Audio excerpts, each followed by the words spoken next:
কোনো এক গ্রামে ছিল ছোট্ট পেঁপে গাছ এবং লাল মিষ্টি কুমড়া গাছ। পেঁপে গাছ ছিল খুবই অহংকারী। সে সবসময় বলতো, আমার ফলগুলো সবথেকে সুস্বাদু, তাই সবাই আমাকে ভালোবাসে।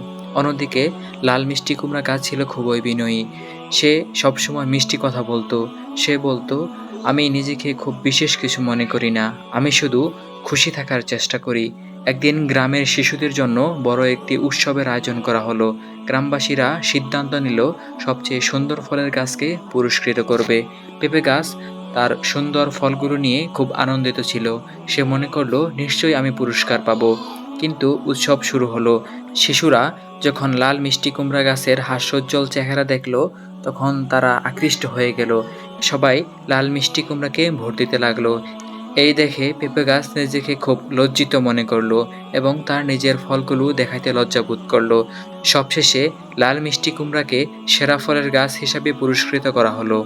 পেঁপে গাছ বুঝতে পারলো যে শুধুমাত্র বাহ্যিক সৌন্দর্য নয়, বরং আন্তরিকতা ও মনের সৌন্দর্যই বড় বিষয়।